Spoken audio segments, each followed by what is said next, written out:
Salut et bienvenue dans ce tutoriel vidéo. Aujourd'hui nous allons voir comment modéliser une guitare avec l'aide du logiciel Autodesk Maya. Donc aujourd'hui nous allons uniquement nous occuper de la partie modélisation de cette guitare, puis par la suite dans d'autres vidéos nous verrons les textures puis le rendu final de celle-ci. Donc ne serait-ce que pour la modélisation, il est nécessaire de connaître un minimum le logiciel et si ce n'est pas le cas, je vous invite à regarder des sites de tutoriels tels que le mien à l'adresse rdlabs.fr section tutoriel ou alors le site tuto.com où vous retrouverez un certain nombre de tutoriels payants et gratuits pour certains ou alors même le site du zéro, donc site du zéro.com. L'adresse devrait s'afficher en bas de l'écran. Et vous avez donc un excellent tutoriel écrit et mis à jour sans cesse par Linko, donc un excellent tutoriel que je recommande vivement. Donc on va tout de suite commencer par la création d'un projet. Pour cela il suffit de se rendre dans File, Project Window. Donc ici il est bon de noter que j'utilise la dernière version à l'heure actuelle de Maya, la version 2012. Donc c'est un petit peu changé des anciennes versions. Si vous avez une ancienne version, il suffit d'aller dans File, Project, New Project. Moi c'est dans Project Window, la fenêtre des projets, où on va pouvoir maintenant éditer le projet courant et créer un nouveau projet en cliquant sur le bouton New. Automatiquement les dossiers donc se mettent à jour tout seuls et je vais le nommer euh, guitare, guitare tuto, ça va être plus simple et je vais le placer dans le bureau. Je vais faire accept. Et voilà, donc mon projet est créé, je vais pouvoir l'ouvrir et me rendre dans le dossier source image. C'est dans ce dossier que Maya ira automatiquement chercher pour nous faire gagner du temps toutes les images sources. Donc ici je place une image que j'ai faite moi-même. Hop. Excusez-moi. Donc c'est une image banale, donc d'une guitare vue de face. Par contre, veuillez m'excuser de la piètre qualité de celle-ci. On va se servir de cette image pour pouvoir placer donc nos différents éléments et faire la forme globale de la guitare. Donc, je vous la fournirai en source dans ce tutoriel. Donc maintenant que cette image est importée, je peux fermer et je vais devoir l'importer dans Maya. Donc pour cela, je me place en vue de face, je vais dans le panel menu de la vue de face, View, Image Plane, Import Image. Je sélectionne mon image, vous voyez que Maya a été automatiquement dans le dossier source image de mon projet, et je fais ouvrir. Mon image a été ouverte. Je vais changer la taille, je vais mettre 20. Ensuite, avec le paramètre Center Z, je vais reculer de -12 mon image pour qu'elle soit pile au bord de la grille. Je vais mettre 10 sur Center Y. Ouais, ça correspond bien. Puis, bon, ça me suffit, l'image est centrée, je crois, oui, elle est centrée. Et on a un petit paramètre bien utile ici qui s'appelle l'alpha gain qui va permettre de modifier l'opacité de l'image qui est un peu trop claire. Donc si jamais je place des objets dessus, vous verrez pas grand chose. Donc je vais mettre 0,25. Voilà, donc c'est déjà un peu plus clair. Ensuite, on va aller dans l'attribut editor en cliquant sur cet onglet là. S'il n'y est pas, vous pouvez cliquer sur cette icône ou en faisant CTRL A.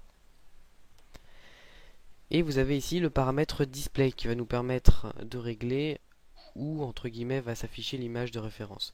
Donc par défaut, l'option cochée permet d'afficher l'image de référence dans toutes les vues. Vous cochez la première et dans ce cas-là, vous ne verrez l'image de référence que dans la vue concernée. Donc ici, c'est la vue de face. Donc ensuite, on va pouvoir sauvegarder. Je vais faire un CTRL S. Automatiquement, il se place dans le dossier scène de mon projet. Donc je vais le nommer modeling pour une meilleure organisation au niveau du tutoriel.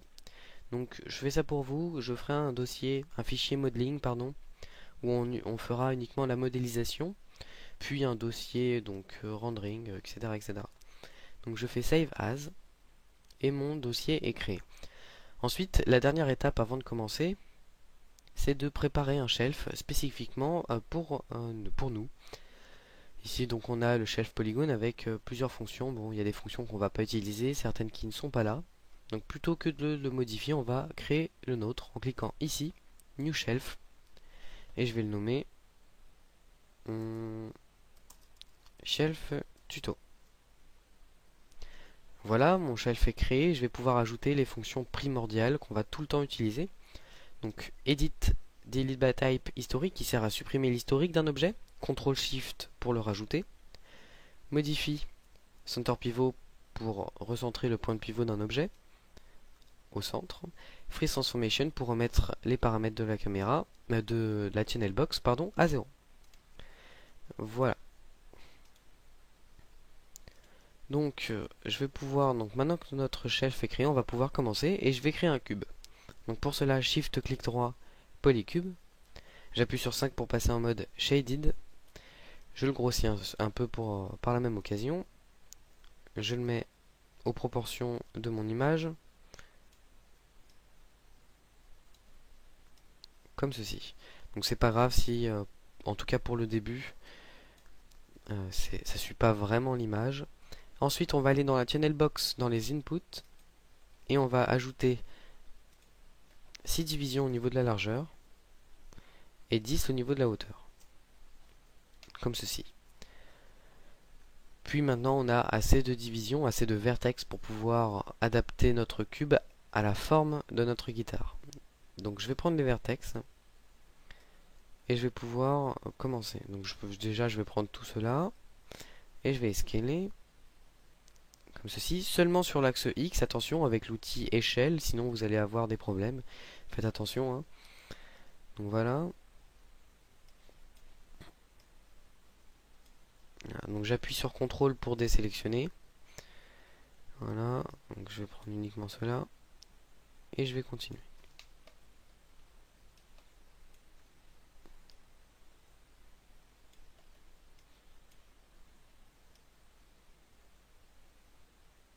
Voilà.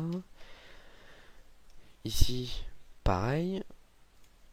Ensuite, je réajuste au niveau de ma guitare. J'appuie sur CTRL et je désélectionne le point qui est au centre. Puis je les baisse. CTRL, je désélectionne, je baisse. Idem pour la dernière fois. Voilà. Donc, je réajuste. Et je fais la même opération ici. Vous voyez, c'est vraiment... Hop. Donc, du coup, ici, ça m'a fait perdre du temps. Voilà. Je continue. Donc, la modélisation, il faut le savoir. C'est uniquement, on va dire, une quinzaine de fonctions qu'on connaît. Puis ensuite, c'est de l'exercice et encore de l'exercice. C'est une partie qui est assez longue, mais très importante. Vous en serez douté. Voilà, je continue le déplacement de mes points.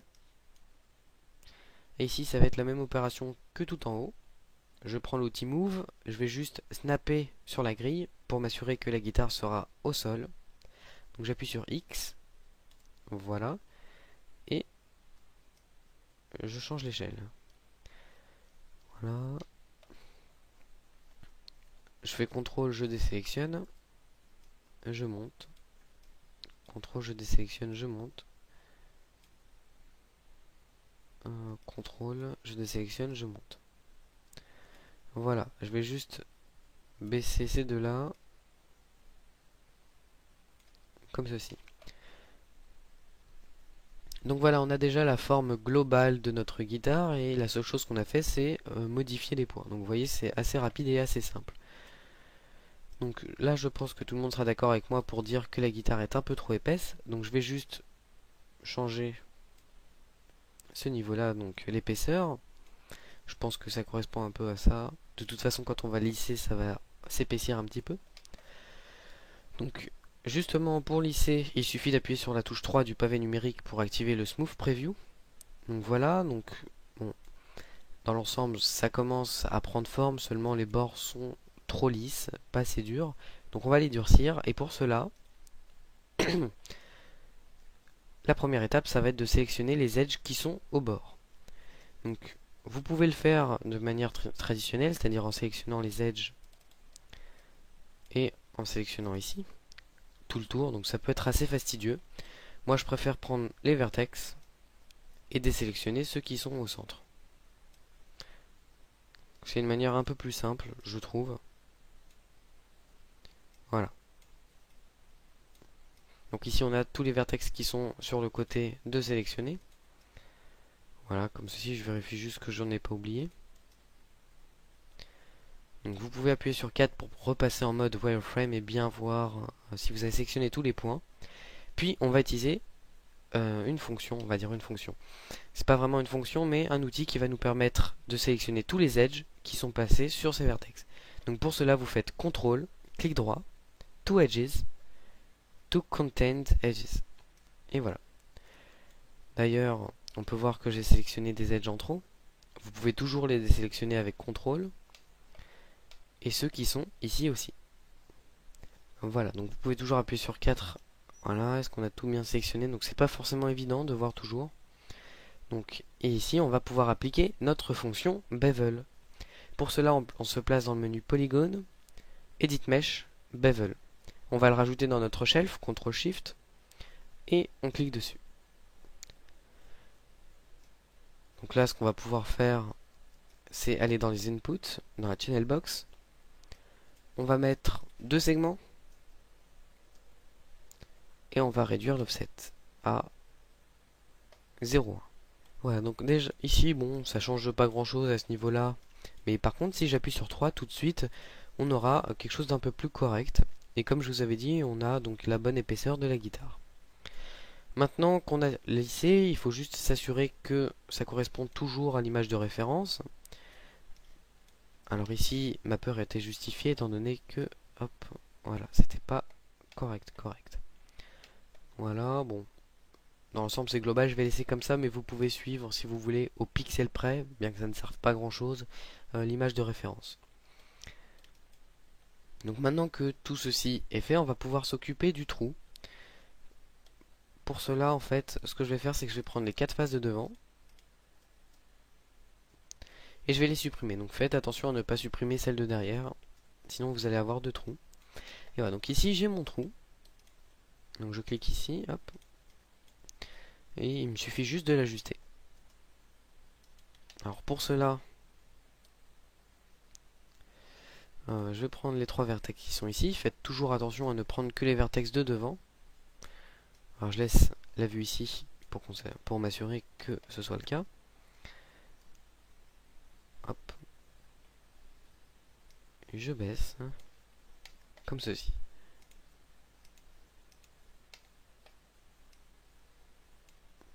Donc j'essaie d'avoir la même largeur, bon, ici et ici, voilà.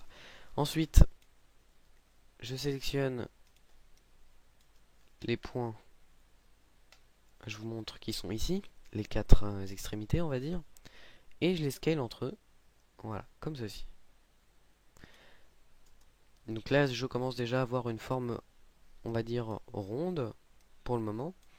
Il me suffit juste de baisser ces 2 points là, je pense. Et voilà, donc je vais pouvoir lisser, donc j'appuie sur 3, et voilà ce qu'on a. Donc c'est à peu près correct, il manque juste, donc déjà, hop, il a rapetissé le trou, donc je le grossis. Et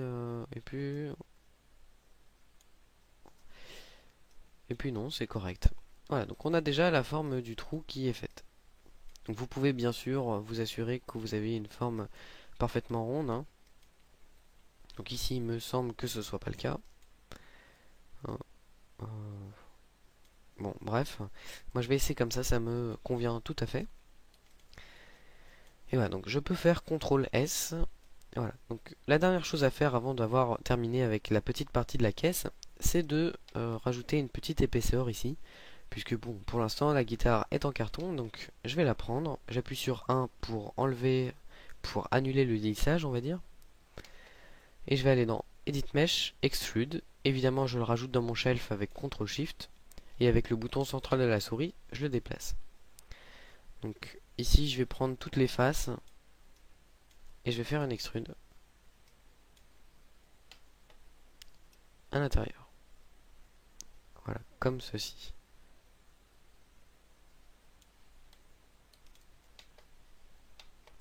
Ensuite, il va falloir durcir les bords, puisque si je lisse, on peut voir que bon, c'est vraiment très très fin. Donc pour durcir les bords, vous allez dans Edit Mesh, Insert Edge Loop Tool. Donc je le rajoute dans mon shelf. Bah, c'est tout simplement un outil qui va ajouter des rangées d'edge. Donc voilà, hop, je le place là et là. Donc si je lisse, Voilà, on a quelque chose de correct. Donc, il me semble que c'est quand même assez fin ici. Bon, tant pis, c'est bien. Je fais CTRL S et on va prendre cette guitare. On va faire un center pivot, voilà. Freeze transformation et delete historique. Voilà.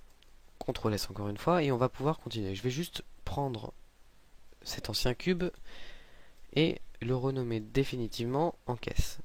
Donc à la fin, on ira dans une fenêtre qui s'appelle Outliner, disponible dans Windows Outliner. D'ailleurs, je l'ajoute, qui permet de voir tout ce qu'on a dans la scène et on réglera donc pour que ce soit une scène bien propre au final. Donc pour l'instant, je n'ai que la caisse. Voilà, donc maintenant on va passer un petit détail, mais bon, qui fait le petit plus, hein, le petit effet, on va dire. Ce sont les petites attaches qu'on appelle les boutons de courroie, situés ici et en bas. Donc on peut les voir dans l'image de référence. C'est vraiment très simple à faire. Donc euh, bon, ici on la voit pas, mais ici on la voit, celle du haut on la voit mieux. Donc sur l'image de référence, ça représente cette petite attache. Et on va la modéliser tout de suite. Donc pour cela, Shift, clic droit, Polycylinder, pardon. Je vais mettre 8 divisions. Ensuite, je vais activer le mode Isolate Selected, ici. Et j'appuie sur F pour centrer. Alors je vais réduire la taille et supprimer les faces qui sont en dessous. Voilà. Ensuite, je vais prendre les faces qui sont ici. Et je vais faire une extrude. Voilà, j'extrude vers le haut. Hop, je réduis la taille. Afin d'avoir quelque chose de ressemblant à... comme ça. Bon, après, j'appuie sur G pour répéter la dernière fonction. C'est la même opération en fait à l'inverse. J'appuie sur G encore une fois. F pour centrer. G encore une fois. G. Et ici, je vais rentrer à l'intérieur de ma forme. Donc vous pouvez appuyer sur 4 pour mieux voir. Voilà. G. Voilà. Donc ici, c'est bien, on va juste lisser. Donc pour cela, on va ajouter des inserts, enfin des edge loops, des rangées d'edge, puisque bon, pour l'instant, c'est pas terrible. J'appuie sur 1. Voilà. Bon, j'ajoute. Hop. J'ajoute bon, un edge là. Hop. Là, un petit problème. Donc, je sélectionne mon objet. Je vais juste faire un delete historique. Je vais prendre l'insert edge loop tool. Oh, il n'y avait pas de problème en fait. Voilà. Et j'ajoute des edges. Voilà, ici. Ici. Là.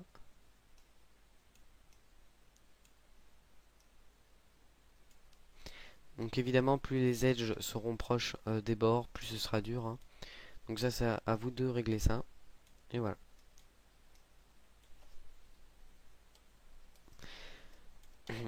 Donc c'est plutôt bon, c'est correct. Bon, de toute façon, c'est une toute petite pièce, donc on va pas vraiment détailler. Normalement, je crois qu'il y a une vis ici, mais comme on la verra pas, bon, on va jouer un petit peu les feignants. On va pas trop entrer dans le détail. Donc le problème, c'est qu'ici, on voit quand même que c'est pas vraiment très lisse. Voilà, donc on va augmenter le niveau de division. Donc je prends mon objet, je vais dans l'attribut editor et dans l'onglet shape ici, j'ai on va dire un paramètre smooth mesh qui me permet de régler le smooth. Donc ici je peux directement l'activer ou le désactiver. Raccourci clavier 1 et 3. 1 je désactive, 3 j'active. Et ici vous avez le niveau de division, donc nous on va mettre 3. Voilà. Vous avez un raccourci clavier qui est le raccourci page up et page down pour descendre et page up pour monter. Donc je vais mettre 3 et c'est bon. Voilà, voilà. On va pouvoir continuer donc un dit historique. Ensuite, ce qu'on va faire, c'est qu'on va placer le point de pivot tout en bas de l'objet. au bord de l'objet. Donc pour cela, je maintiens D enfoncé pour pouvoir déplacer le point de pivot. Et V pour le snapper seulement sur l'axe DY au vertex tout en dessous. Voilà. Et je le snap à la grille. Comme ça, je vais réduire sa taille. Ensuite, j'enlève l'isolate selected. Et je vais le faire pivoter à 180 degrés sur l'axe des X. Hop. Je vais juste prendre ces vertex là et les monter un petit peu. Voilà. Il faut qu'il soit un petit peu dans la forme. Donc là c'est correct. Je vais juste faire un Freeze Transformation. Toutes les options de la channel box sont remises à 0. Je fais CTRL D et je vais le déplacer. Voilà. Hop. F.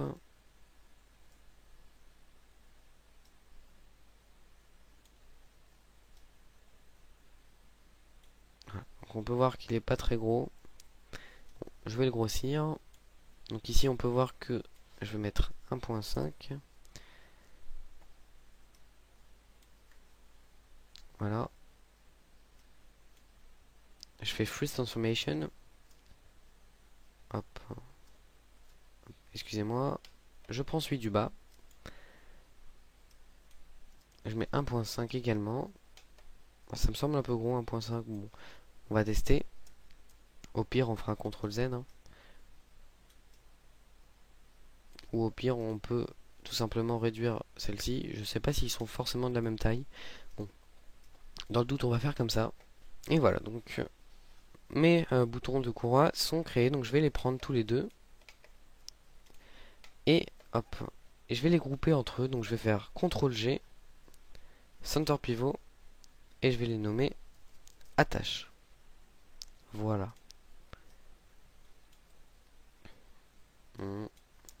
Donc pour l'instant voilà ce qu'on a. On va maintenant passer au chevalet. Donc le chevalet c'est quoi? C'est tout simplement la petite pièce ici. Hein. C'est là que vont passer les cornes également. Donc ici on voit pas mais il y a un sillet normalement positionné ici. Donc je vais créer un cube. Voilà, je le positionne déjà à peu près. Comme ceci. Et je vais mettre 2 divisions au niveau de la largeur. 3 divisions en fait. Voilà. Je vais prendre les vertex et je vais les écarter.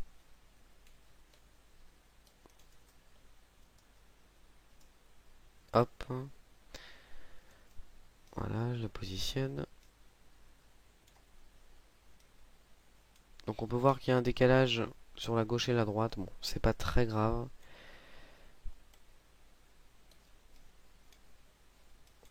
Je repositionne.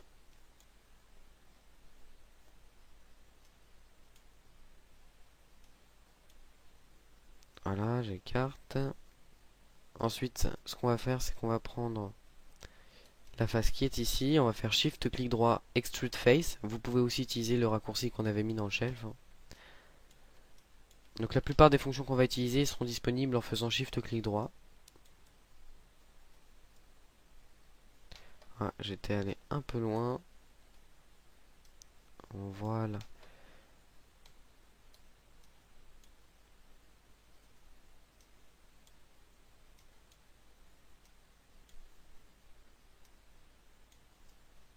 Donc ici on a déjà bon la forme globale. Je vais juste réduire d'échelle parce qu'il est vraiment fin je crois.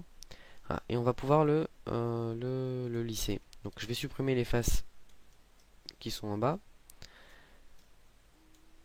Hop, je reprends les faces du dessous. Je les supprime. Donc, si j'appuie sur 3 déjà, voilà ce qu'on a. On va juste ajouter des edge loops. Un ici.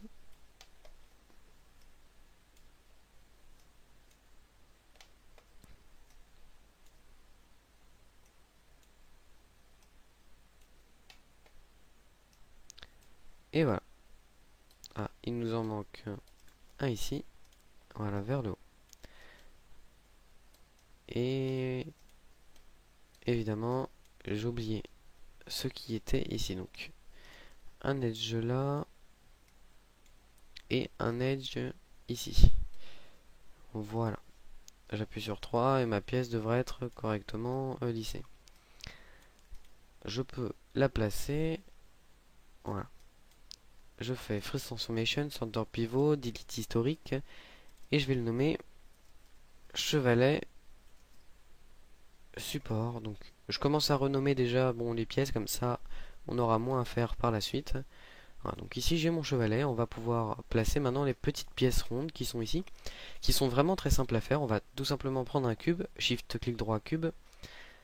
Bon, je vais déjà les placer. Voilà. Et la seule chose qu'on a à faire, donc je crois que c'est l'une des pièces les plus simples qu'on aura à faire. Je la réduis déjà, parce qu'on a bientôt fini. C'est de supprimer la face ici. De réduire un petit peu la taille du cube. Et d'appuyer sur 3. Voilà. Donc un cube lissé, voilà ce que ça donne. Et si j'appuie sur page up, comme je vous ai montré tout à l'heure, on peut augmenter le niveau de division. Donc je vais mettre 3, ça me suffit. Et ça se verra pas beaucoup. Voilà.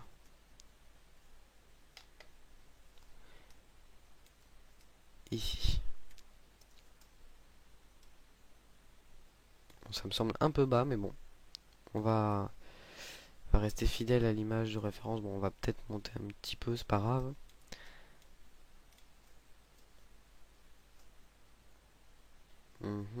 Voilà. Ensuite, je fais CTRL D. Je déplace mon image de référence, ma pièce. Shift D, Shift D, Shift D, Shift D. Donc Shift D, c'est pour répéter la duplication de l'objet. Voilà, donc là, ils sont bien positionnés. Je les prends tous et j'appuie sur CTRL G pour les lisser. Pour les grouper, pardon. Et on va pas donner de nom, parce que bon, j'ai pas d'idée. Center Pivot. Voilà. Je vais juste prendre celui-là. Voilà. Maintenant, il nous manque la petite pièce qui est ici, c'est ce qu'on appelle le sillet. Voilà. Bon, ici, je vais le faire un petit peu de tête. J'ai oublié de le positionner sur l'image de référence. Voilà. Il faut qu'il soit au centre. Voilà.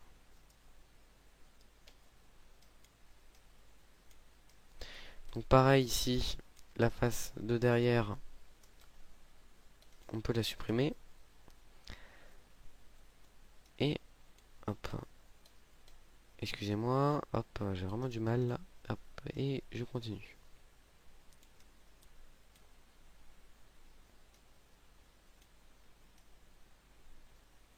Ça doit être à peu près comme ça. Je vais juste ajouter des divisions ici. Donc, comme j'ai plus vraiment accès, si j'ajoute des divisions ici, je vais avoir des problèmes. Bon, à la limite, je pourrais régler ça, mais bon, on va utiliser l'outil Insert Edge Loop Tool pour ajouter des divisions. Donc j'ai besoin de deux divisions qui soient placées à la même distance. Donc pour cela, je vais dans les Tool Settings, je vais cocher la troisième option ici qui va permettre de faire plusieurs edge loops et je vais laisser comme ça. Et ici, automatiquement, j'ai deux divisions de créer.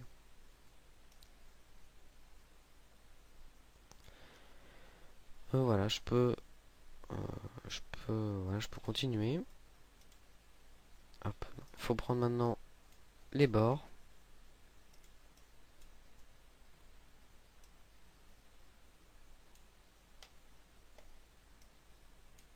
Et les baisser. Donc je vais enlever les tool settings puisqu'ils me gênent un petit peu. En fait, voilà. Ensuite, je vais prendre l'outil Insert Edge Loop Tool et je vais ajouter. Donc ici, comme j'ai oublié de réinitialiser l'outil, bon, j'ajoute automatiquement deux divisions. Bon, pour ce cas-là, c'est pas grave. Au contraire, mais je vais quand même réinitialiser l'outil. Donc je le prends et je clique sur Reset Tool et ça met toutes les options à 0. Voilà, comme avant. Et voilà. Donc ici j'ai mon sillet.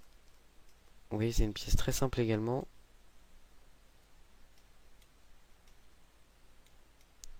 Ah, pas assez. Voilà. Et elle est un petit peu penchée.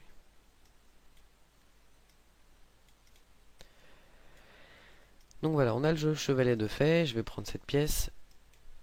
Delete historique. Center pivot. Free transformation. Et on va le nommer sillet chevalet. Parce qu'on aura deux sillets. Il y a un sillet ici et un qui sera au-dessus du manche. Et voilà.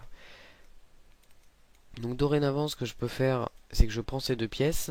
Je fais CTRL G pour les grouper. Hop. J'appuie sur la... Hop. Je sélectionne le groupe. Je le renomme chevalet. Et je vais dans l'outliner. Et je vais prendre cette pièce-là. Et je vais, avec le bouton central de la souris, les glisser dans le chevalet. Voilà.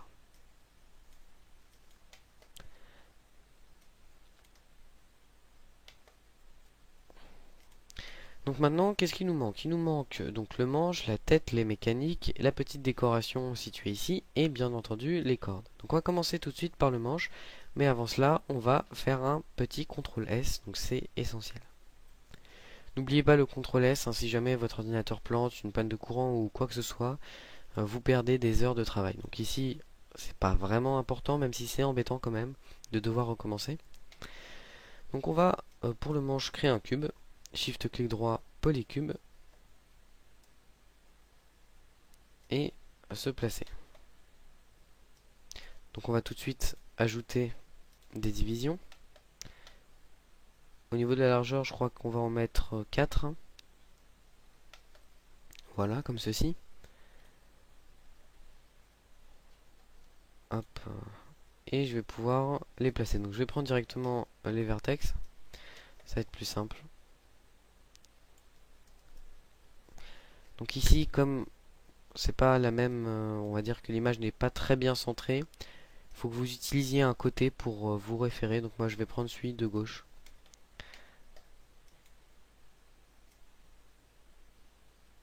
Voilà. Donc ici, ça va pas plus loin que ça, hein. À ce niveau-là, on grossit un petit peu. Bon, on reste quand même. Donc c'est bon à ce niveau-là.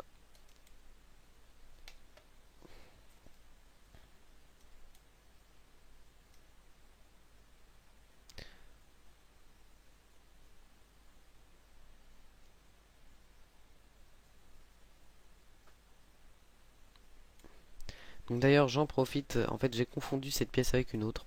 C'est pas très grave. Donc ce qu'on va faire, c'est juste que ici, j'avais juste besoin d'une division qui soit au milieu. Donc, excusez-moi pour cette petite erreur. Donc vous pouvez soit revenir en arrière, soit donc je vais en profiter pour vous montrer. Pour supprimer des edges, la petite erreur à ne pas faire, c'est d'appuyer sur la touche efface, hein. Puisque les vertex restent, les vertex ne sont pas supprimés, il faut les supprimer à part. Donc ça peut être un peu plus long et un peu fastidieux à faire. Donc il existe une fonction qui permet de supprimer et les edges et les vertex en même temps, qui se trouve dans Edit Mesh, Delete Edge Vertex. CTRL SHIFT, on l'ajoute et on utilise. Voilà. Alors veuillez m'excuser, j'ai voulu aller un peu vite, c'est vrai. J'essaierai de plus le refaire. On peut. Bon, moi je vous le dis, je vous conseille de tout le temps supprimer l'historique, déjà parce que ça allège votre fichier. Donc au final, si jamais ça commence à ramer, ça peut peut-être être la solution. Et sinon, ça peut éviter certaines erreurs avec certaines fonctions. Voilà, donc je vais prendre ces faces-là. Shift clic droit, Extrude Face. Et on va extruder.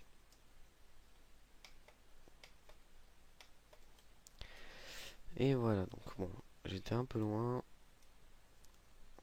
Comme ceci. Ensuite, j'appuie sur G pour répéter. Et voilà. Je peux prendre les vertex et les baisser. Voilà. Donc j'ai déjà la forme globale du manche. Donc ce qu'il faut savoir avec le manche, c'est que On va quand même... ouais, je crois que c'est pas plus épais que ça.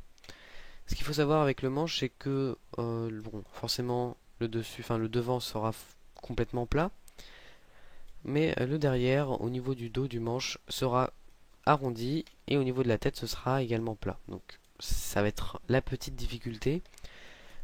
On va déjà créer l'arrondi, le plus simple d'abord. Comme ça, on sera débarrassé. Hop, voilà. Donc, ici on a déjà l'arrondi de fait, donc avec le smooth ça passera tout seul. Alors on va juste redécaler cet élément, faut qu'il soit pile au bord. Faut pas qu'il dépasse non plus. Quoique c'est pas bien important parce qu'il sera caché, mais...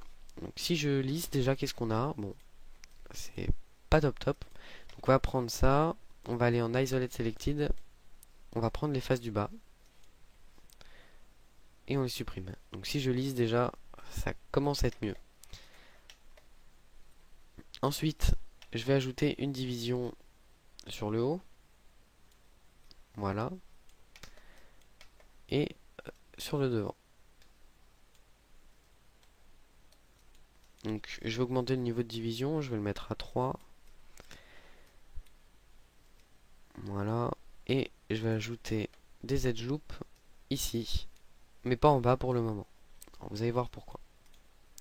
Donc voilà ce qu'on a. Bon, ici on a toujours la déformation. On a bien le côté arrondi du manche. Par contre, au niveau de la tête, on aimerait que ce soit un peu plus plat. Donc pour cela, vous avez plusieurs solutions. La première, c'est celle que je vous déconseille, mais je vais vous la montrer quand même. C'est de prendre les faces qui sont ici. Et un moyen simple de créer des divisions, c'est tout simplement de faire une extrude à l'intérieur.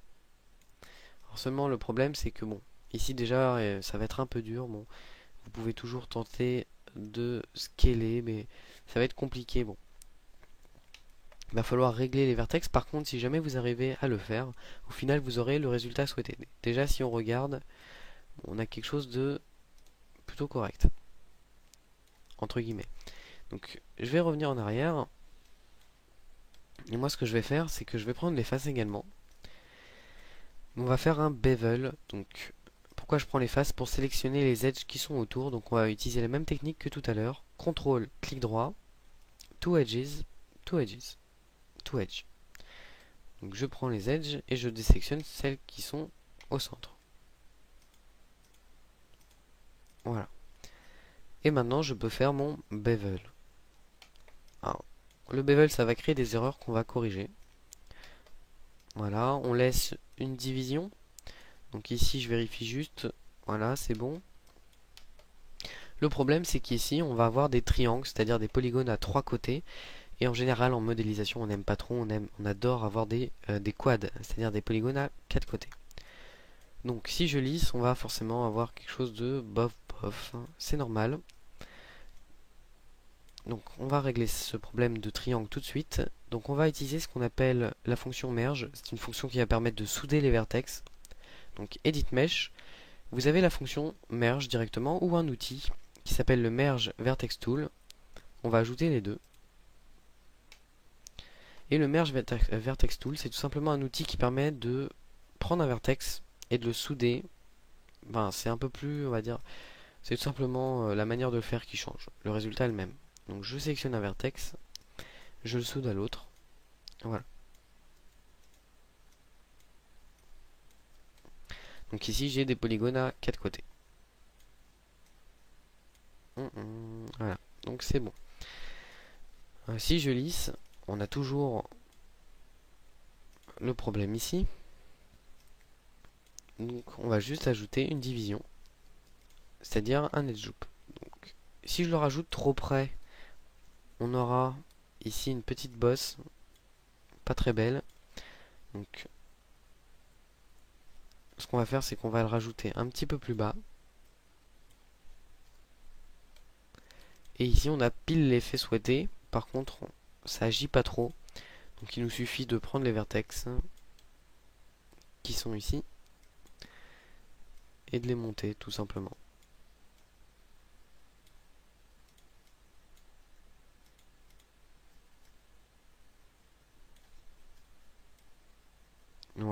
Donc c'est déjà un petit peu mieux. Donc le seul problème de cette technique, c'est voilà, ça crée des déformations. C'est pas très grave en soi, mais bon, c'est un petit peu embêtant. Hop, voilà. Donc ça c'est une technique, bon, c'est pas forcément très recommandable non plus, hein. C'était la seule solution que j'avais trouvée. Voilà. Donc si je lisse, donc on a exactement ce qu'on veut. C'est parfait. On a bien le côté plat et en même temps on va vers quelque chose de plus rond, de plus arrondi. Donc c'est ce qu'on veut, on va laisser comme ça. Vous pouvez toujours améliorer, hein.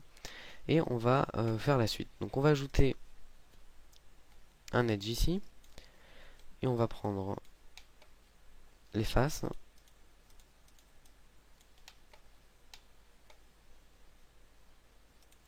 Donc ici, petite improvisation de ma part. Shift clic droit, extrude. Je suis pas sûr que c'est comme ça qu'il faut. Ouais, c'est pas vraiment top. Donc on va juste prendre mince. Prendre ces faces là et extruder. Voilà. On va extruder jusqu'à là. Donc ensuite on va régler. On va prendre les edges qui sont ici. On va les scaler. Voilà. Donc tout ceci, bon, évidemment c'est pas très intelligent de ma part.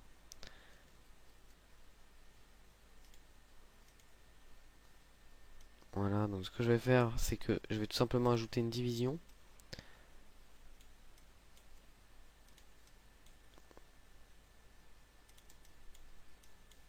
Donc là j'improvise un petit peu. D'ailleurs ça n'a pas un bon résultat. Hop. Bon. Au final à mon avis ça va marcher. À mon avis évidemment.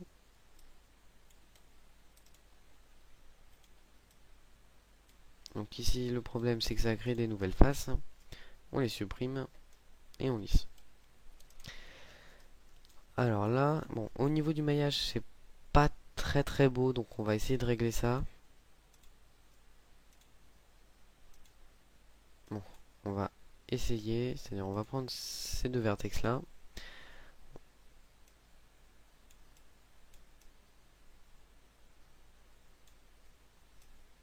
Voilà. Bon, ici bien évidemment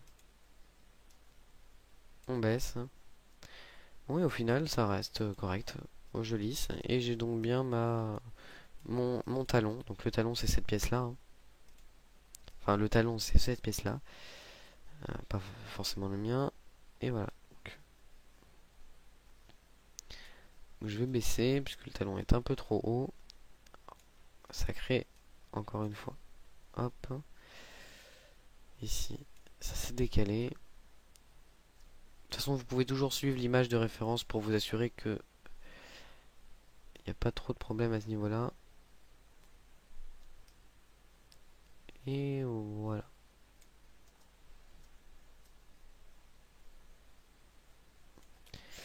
Donc,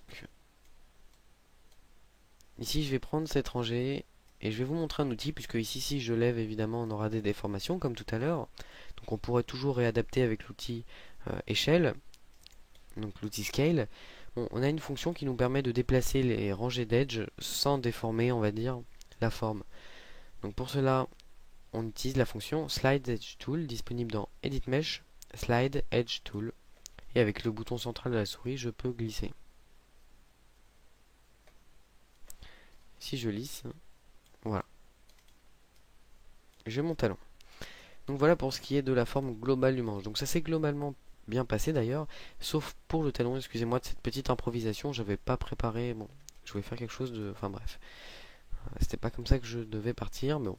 Je fais un CTRL S, je supprime l'historique du manche, d'ailleurs je le renomme en manche, et voilà. Donc maintenant on va passer à la partie, on va dire, avant du manche, avec les frettes. Pour cela, je vais créer un cube, Shift clic droit, polycube. ici, donc c'est avec cette pièce que j'avais confondue au début, je mets 4 divisions au niveau de la largeur. Et là, je peux redimensionner.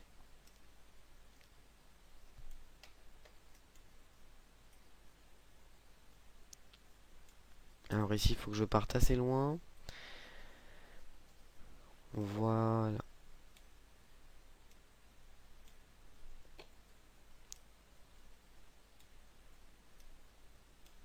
Donc il faut que ce soit un peu plus comme ça. Et ça me semble bien. Ensuite ici, qu'est-ce qu'on a? Il faut que ça rentre. J'appuie sur 5. Il faut que ça rentre ici. Voilà. Hop.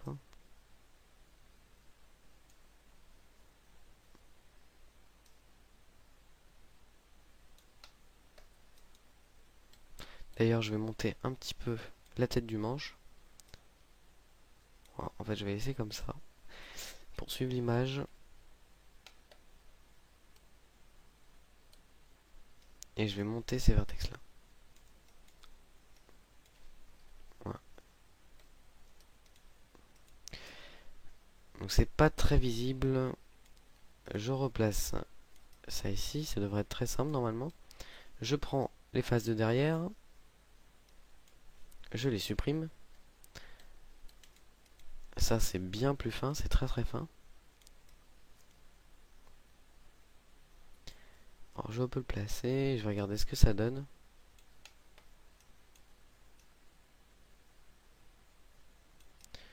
Voilà, donc je vais redimensionner ici.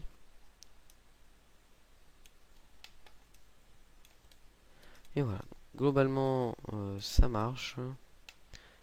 Je vérifie juste.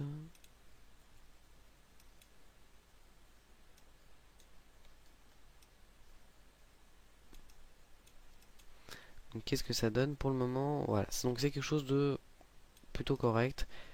Je vais juste la sortir un petit peu plus. Voilà. Bon, c'est un petit peu épais ici, mais bon, ça reste correct. Ici, je vais faire quelque chose pour que ça s'adapte un peu plus à la forme du trou, puisque bon, il y a des guitares où ça reste comme ça, hein, où ça traverse complètement et ça bouge un petit peu le trou. Nous, pour un côté un petit peu plus esthétique, on va changer. Voilà. Ensuite, je vais prendre l'outil Insert Edge Loop Tool, je vais ajouter un edge ici, sur les côtés.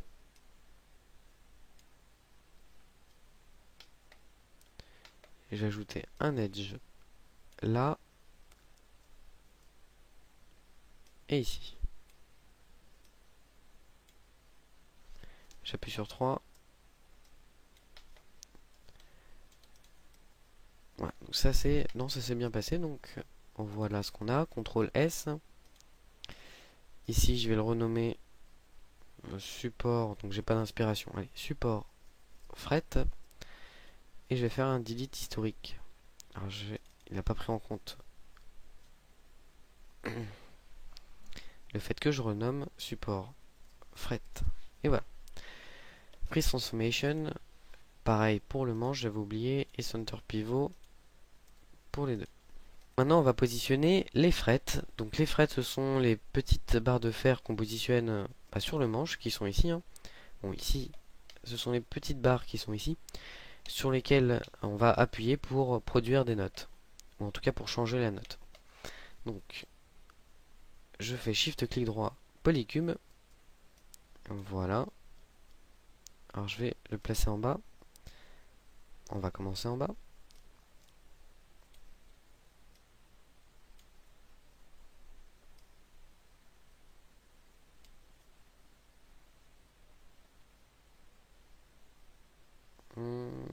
Hop, voilà.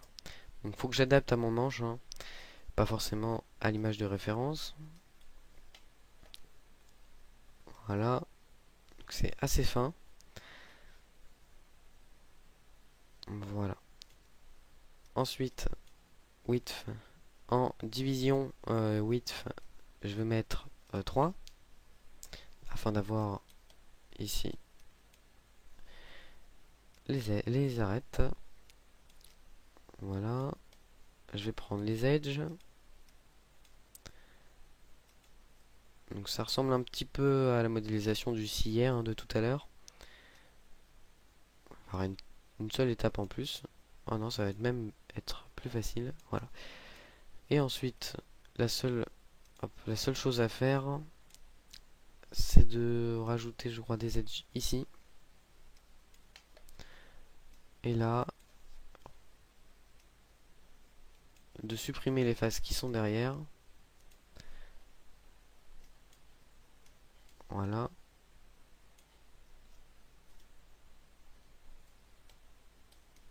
Et voilà, c'est tout. Donc, elle est bien plus fine. Et on va pouvoir la positionner. Et voilà. Donc, une fois la première frette positionnée, on va lui supprimer l'historique, center pivot, free transformation et tout le tralala. Et on va pouvoir la dupliquer. Donc, CTRL D. Et voilà. Donc ici, si vous voulez mieux voir ce qui se passe, vous pouvez on va tout prendre, sauf les frettes, et on va faire un CTRL H pour cacher. Voilà. CTRL D.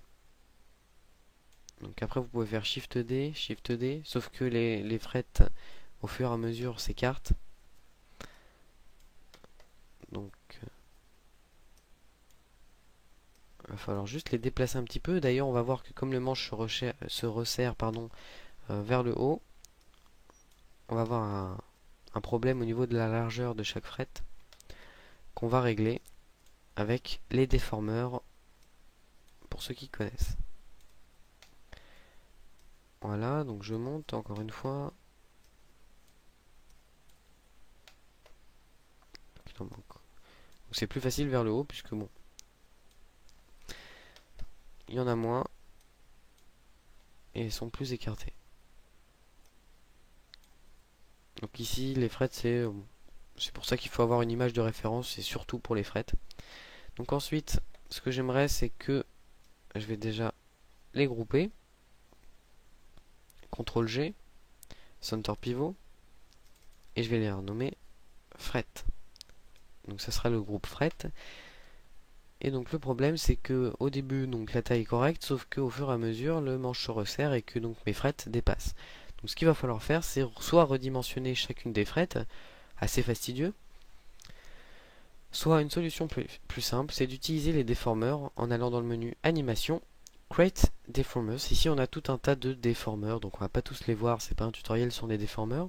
Et on va utiliser la lattice, qui est un déformeur en forme de cage, donc qui crée une cage avec, si on regarde ici, des divisions.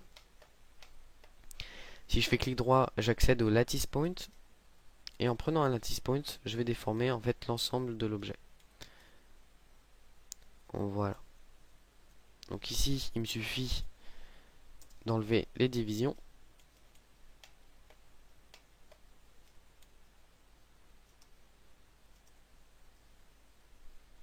De prendre les points qui sont au-dessus, pardon, et de continuer. Voilà.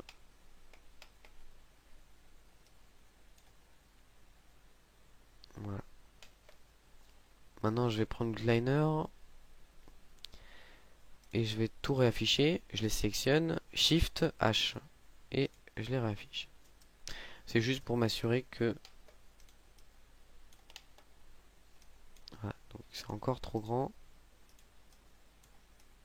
Je prends la lattice point. Hop, mince.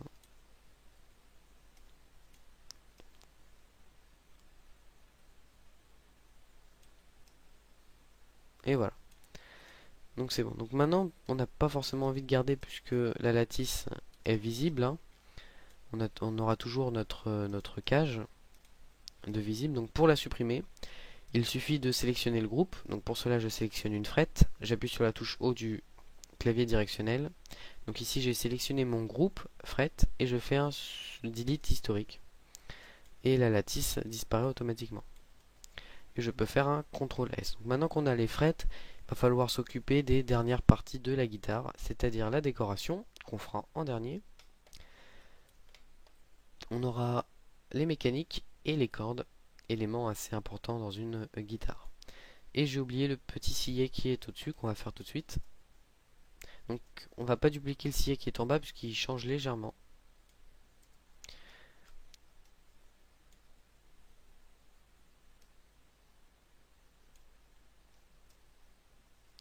Voilà. Je vais travailler sur les 4 vues en même temps. Et il dépasse ici. Il dépasse légèrement aussi. Je peux prendre les faces de derrière. Je les supprime.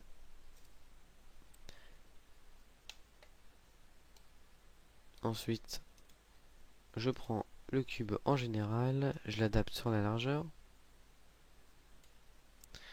Et après, je vais faire le travail en perspective. Voilà.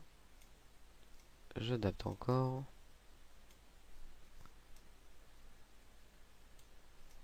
Voilà. Je vais ajouter une division ici.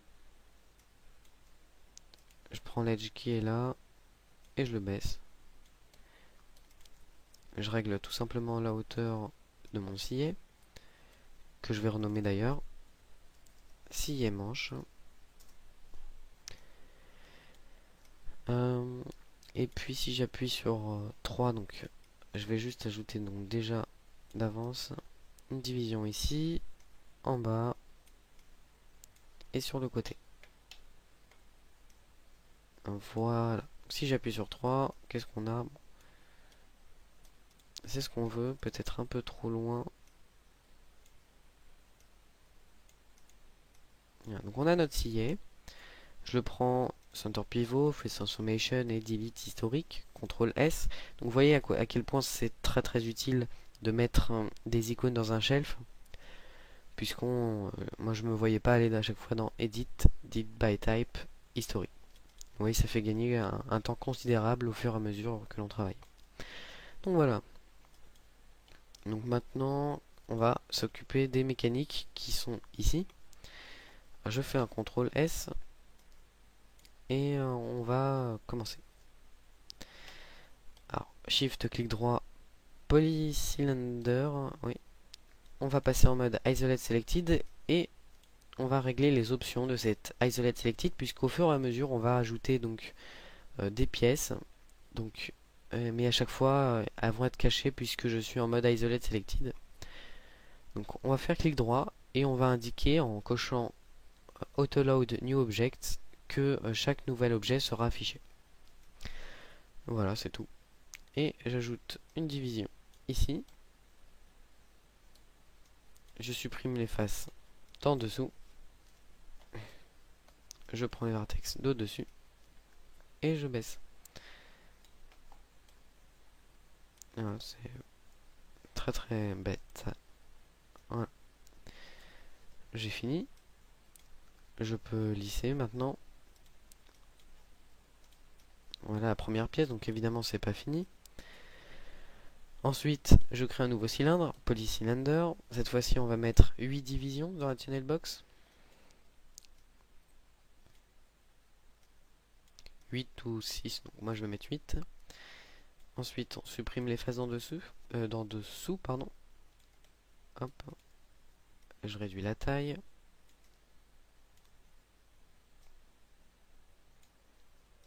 La hauteur.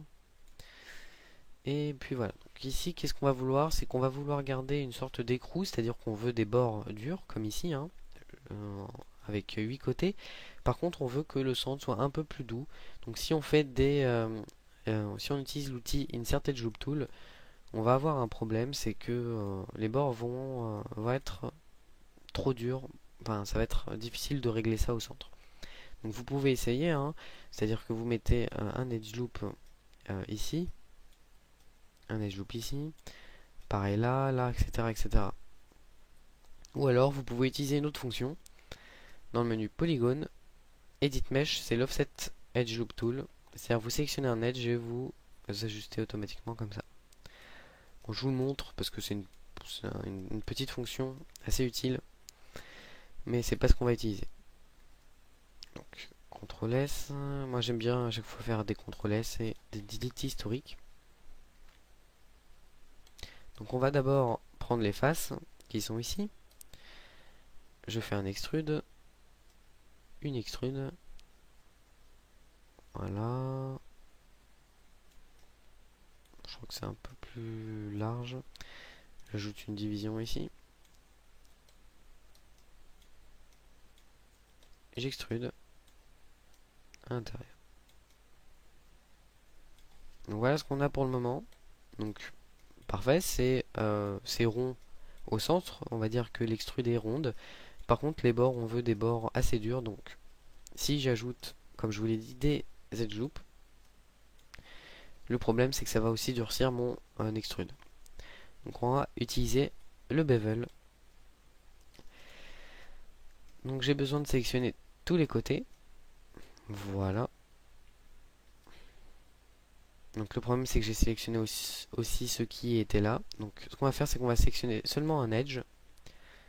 Et je suppose que vous connaissez la fonction, enfin la technique du double clic. Enfin la technique, c'est-à-dire que vous double cliquez sur un edge et vous sélectionnez automatiquement la rangée.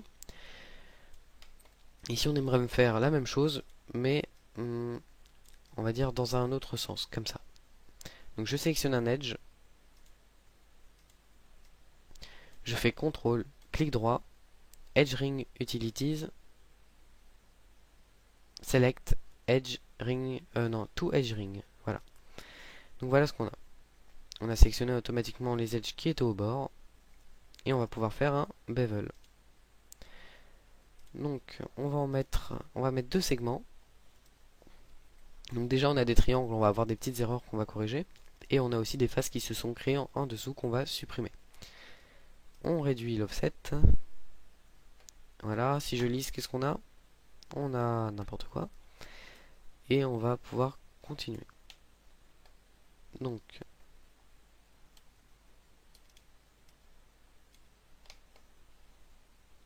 ah oui, déjà, je vais ajouter un edge ici. Et je vais passer en vue de dessus.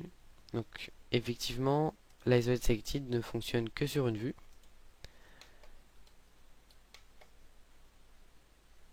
Ah, et si j'ai du mal, on va les faire comme ça. Hein. Bon, ça va être un peu long. Il suffit juste de sélectionner les edges qui sont ici.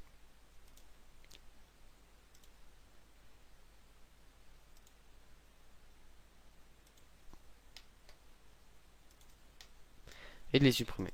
Voilà, si j'appuie sur 3, voyez, on peut conserver, on va dire, l'aspect doux de l'extrude tout en ayant des bordures. Donc c'est quelque chose d'assez sympathique.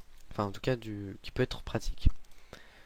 Alors moi, je vais monter cette rangée d'edge. Voilà. Et je vais lisser. Ah oui, il me manque aussi un petit détail, c'est les faces qui sont en dessous. Voilà. Je supprime et j'ai plus d'erreur. Et je vais ajouter un edge loop en bas. Et voilà.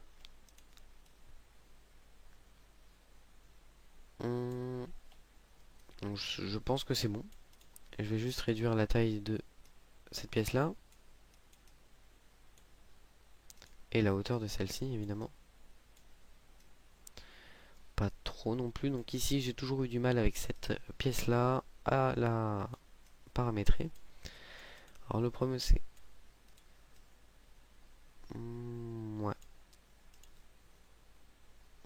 Je vais juste prendre ces faces-là et à descendre un petit peu.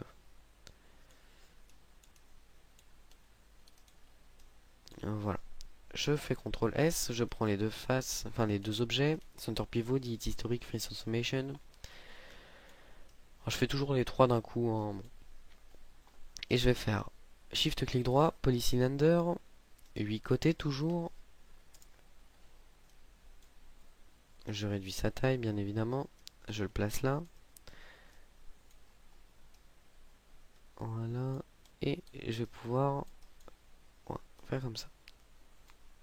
Voilà. je pense que c'est bon. Ensuite on ajoute un edge loop ici. Je prends les faces, donc pour sélectionner une rangée de faces, bon je vous le montre, vous sélectionnez une face et vous double-cliquez sur la suivante. Et voilà. Shift clic droit, j'extrude. Petit extrude, j'appuie sur 3, je lisse. Je prends les faces. Hop, je prends les faces en dessous. Et je lisse. Alors voilà ce que j'ai, ma pièce, tout simplement.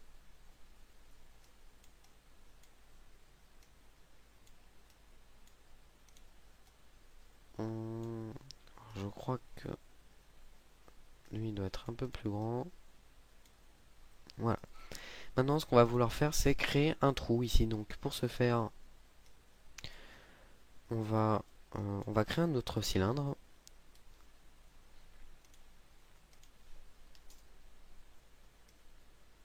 Donc on aurait pu faire d'une manière différente, mais c'est surtout pour vous montrer les booléens. Et je vais le pivoter à 90 degrés sur l'axe des Z. Je le redimensionne.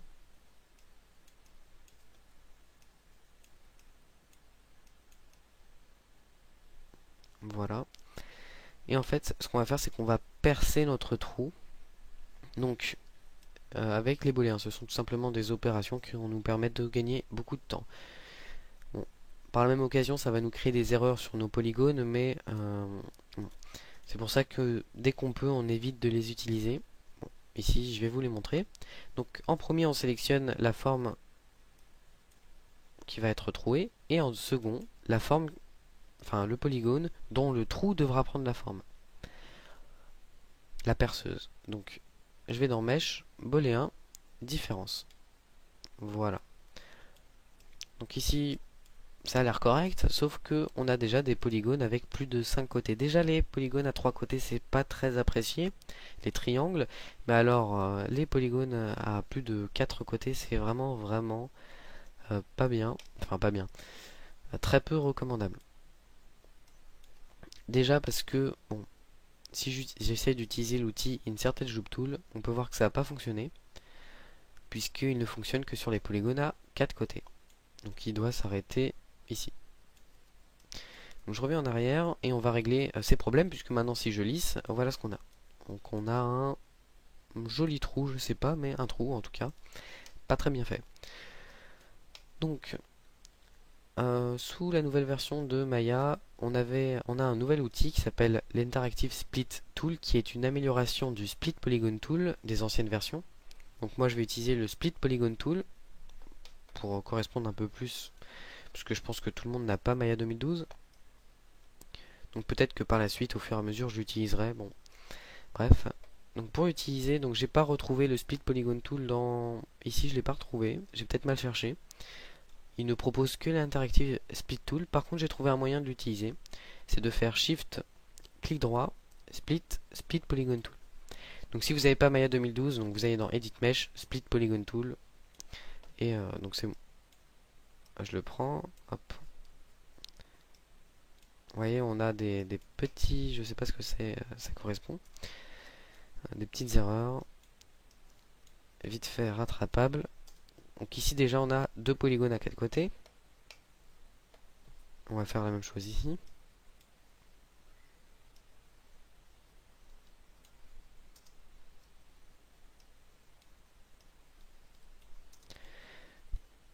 Et enfin, on va le faire ici. Donc vous pouvez appuyer sur Y pour répéter le dernier outil.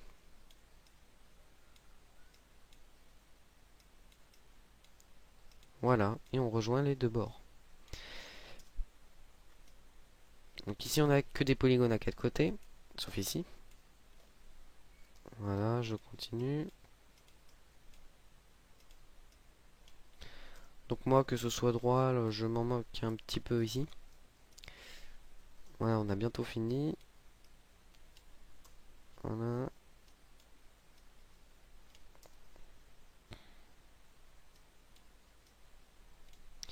Je continue. Maintenant, si je lise, c'est un petit peu fin, donc je vais juste ajouter des edge loops. Ici et ici. Et à la limite, je peux même en rajouter ici. Voilà.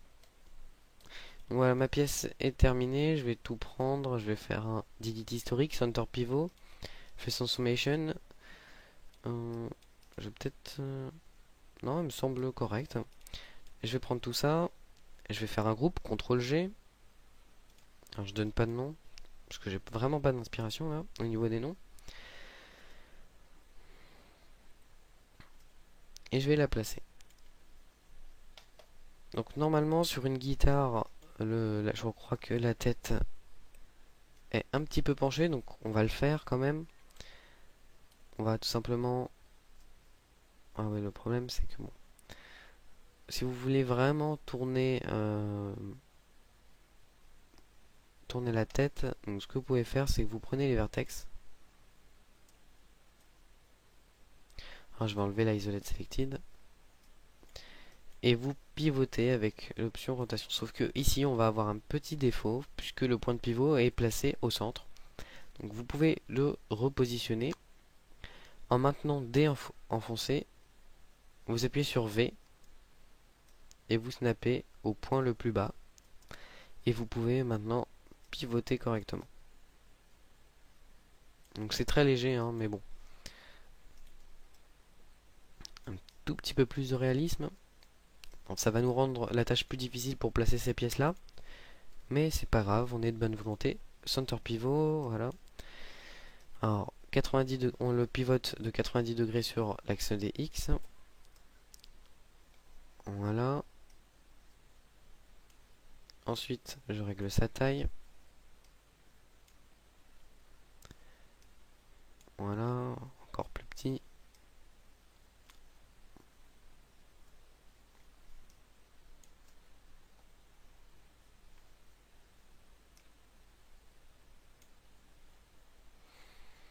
Je le pivote. Et je le place.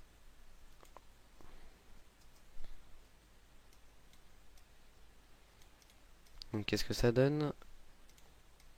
Il me semble un peu petit quand même.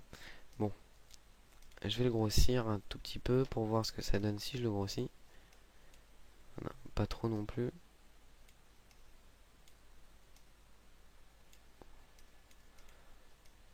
Ouais, je l'ai rapetissi même, mais bon, c'est pas grave.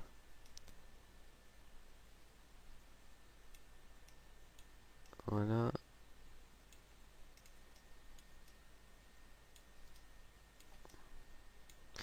Donc voilà, je fais un CTRL D. Il me suffit juste de le monter là et de le replacer.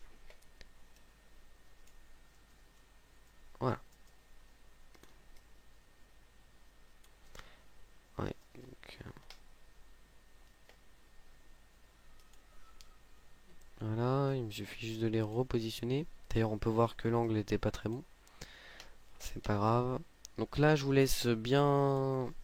Enfin, je veux dire, je vous laisse bien les placer. Moi, je vais pas trop perdre de temps là-dessus, puisque ce serait un petit peu vous ennuyer. Et voilà ce qu'on a.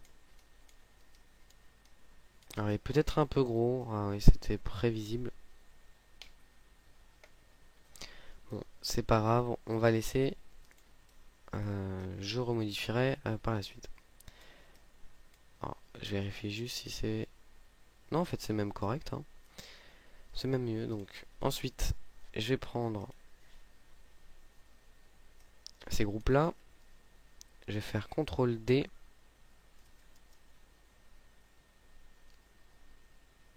Hop, pardon. Et je vais les positionner. Je vais faire un groupe. CTRL G, center pivot.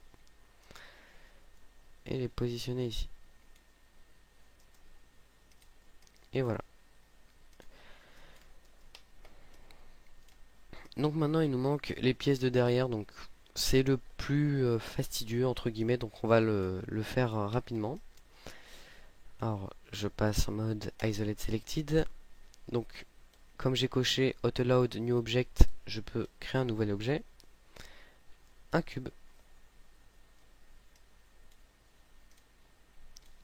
3 divisions au niveau de la hauteur. Voilà. Je peux prendre les vertex ici. Et déplacer. Donc, la pièce est presque finie.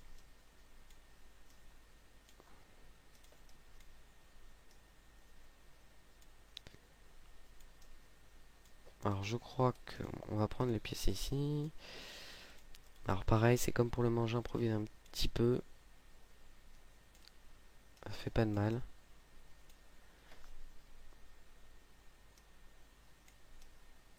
Voilà, donc c'est pas encore ça. Ensuite, du coup, qu'est-ce qu'on va pouvoir faire?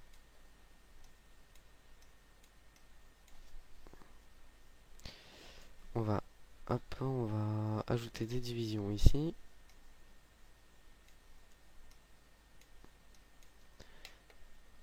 Et ici. Et là. Tout simplement. Donc, j'ai peut-être...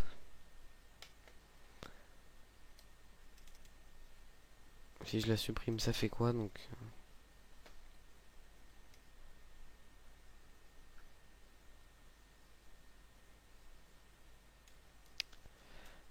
hum, on va ajouter... On va laisser l'edge, en fait. On va prendre les vertex. Et on va les monter. Voilà. On les monte.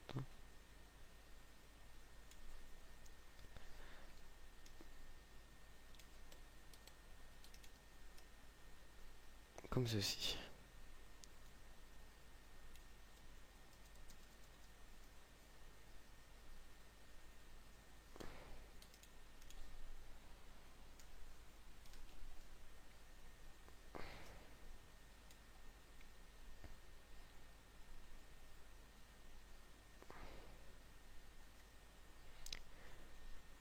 Donc ici, je vais créer un cube. On va commencer par le cube. Donc Shift clic droit polycube. Ensuite, je vais ajouter 3 divisions au niveau de la hauteur. Je règle juste la taille. Je prends les vertex qui sont au centre. Voilà, comme ceci. Un peu plus. Voilà. Je peux même prendre les vertex qui sont là et les rapprocher.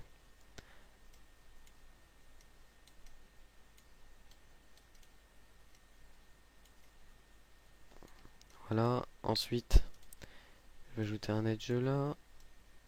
Un edge là. Je vais le grossir. Et il me suffit maintenant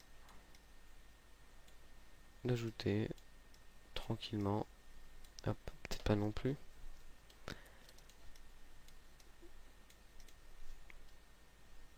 Voilà, donc je vais durcir quand même un petit peu les bords ici.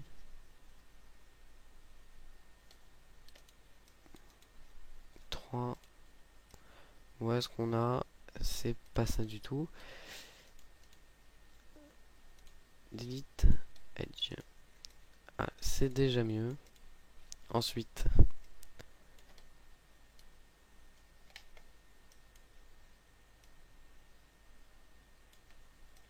ici, on va rapprocher. Je sais plus comment c'était. Voilà. À ce niveau-là. Bon, c'est bon. Ça, c'est correct. C'était vraiment simple. Center Pivot Free Transformation. Donc, de toute façon, toutes les pièces comme ça, bon, un petit peu mécanique, c'est ce qu'il y a de plus ennuyeux, j'ai envie de dire, mais ça reste relativement simple.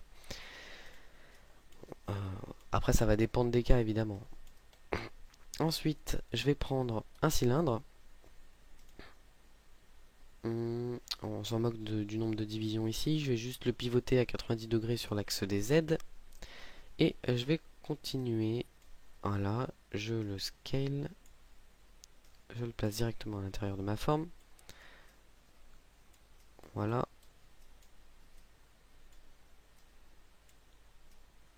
Et je le grossis. Voilà.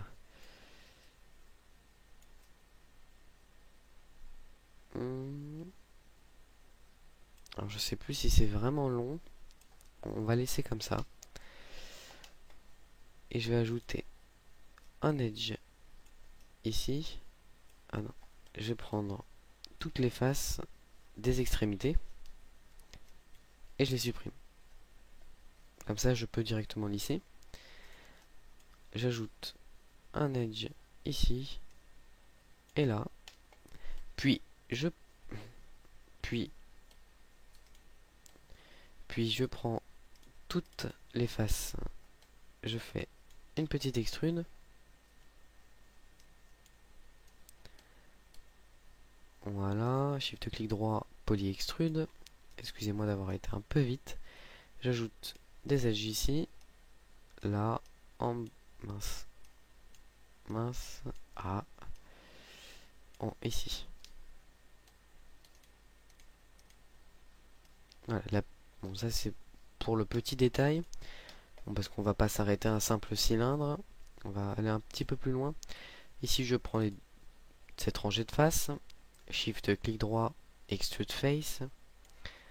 C'est la même opération, hein. Voilà. Alors ici, peut-être même que je peux un peu moins lisser. Ouais. Voilà. Donc ici, c'est plus petit, mais c'est plus dur. On va dire que c'est fait exprès. Et on peut faire CTRL S. Et un delete historique. Ensuite, on va passer à la pièce, en fait, pas la plus compliquée, mais la plus, on va dire, ennuyante à créer. Donc je crée un cube. Dans les inputs, je vais mettre 3 divisions au niveau de la largeur. 4. Je me trompe à chaque fois. Ensuite, je replace légèrement en arrière. Voilà. Bon.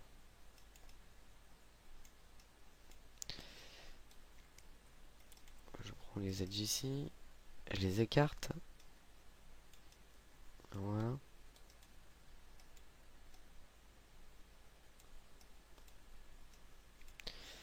Ensuite, je vais ajouter avec l'outil Insert Edge Loop Tool un edge ici. Et je vais prendre ceux-là, je vais les baisser. Voilà. Je vais prendre les faces de derrière et je vais les supprimer.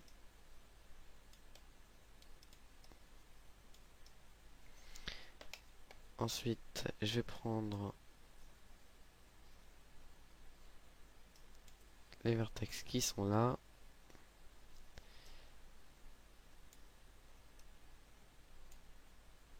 Voilà. Et je vais baisser un tout petit peu celui du centre.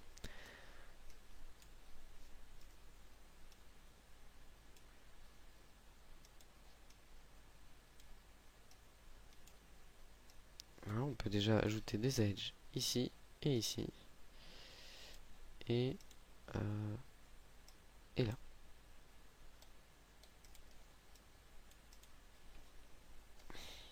On va juste prendre.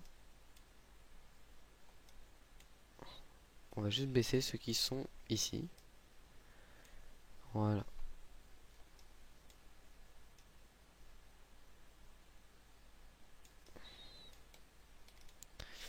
Et voilà, donc ça me suffit comme pièce, hein. Bon, c'est pas exactement comme ça si vous regardez sur une vraie guitare, hein. On sait même, il y a même plus de détails, mais on va pas passer 1 heure sur une petite pièce.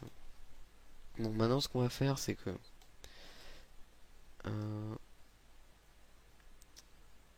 je vais prendre cette face là, je vais faire une extrude à l'intérieur, et je vais prendre ce vertex là et je vais le baisser avec la touche V. Je le snap sans la touche V. Je vais le placer ici et je vais extruder à l'intérieur comme ceci. Normalement, j'aurai une sorte de cercle. Voilà. Je vais essayer d'avoir quelque chose de plus rond, un peu plus gros, et placer un peu plus haut.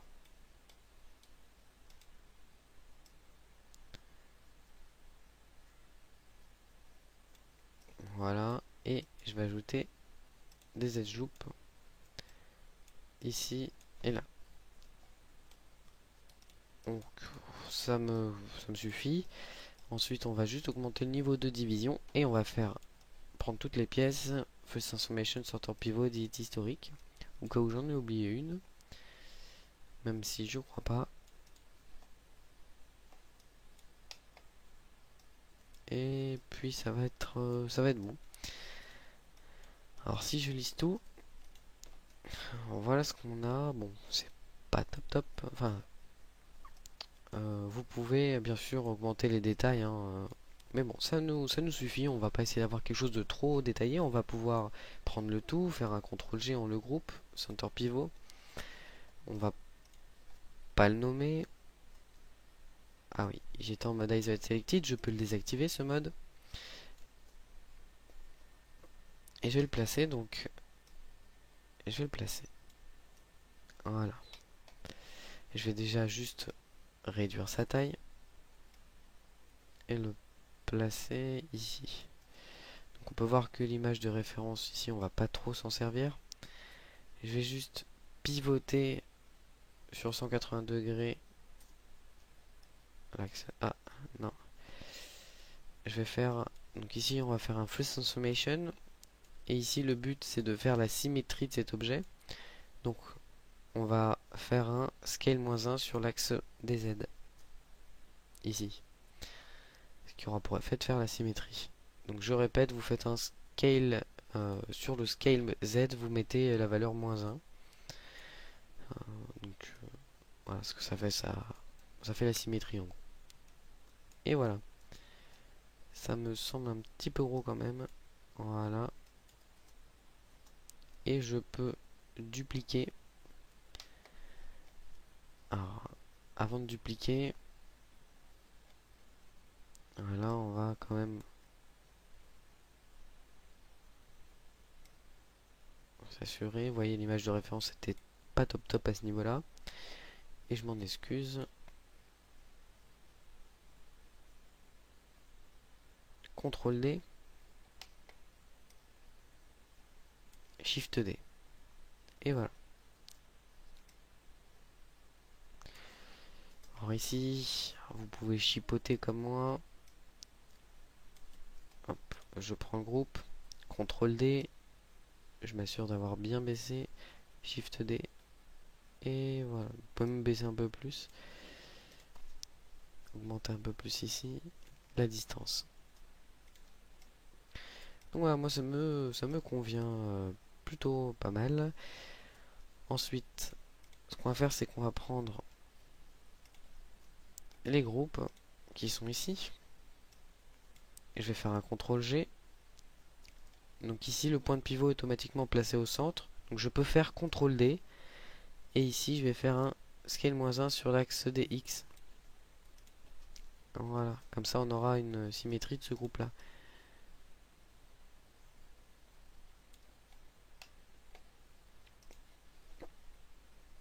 D'ailleurs, hop, on peut refaire un center pivot. Je vais juste le redécaler encore un petit peu.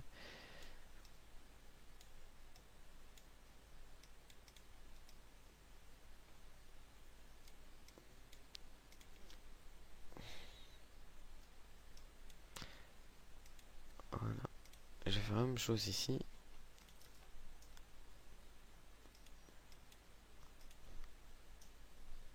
Voilà.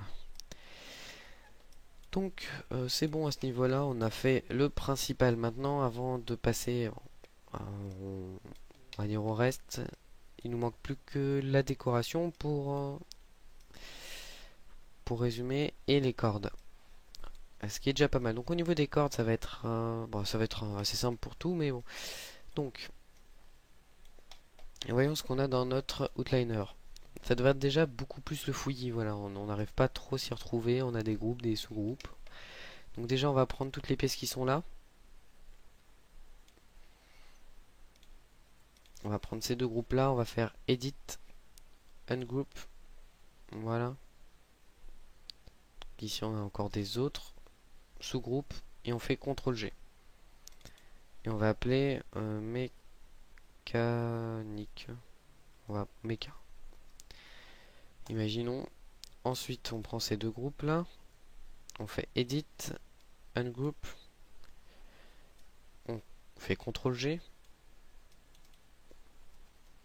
méca tournante, et on prend les deux groupes et on fait un CTRL G, on va les appeler mécaniques.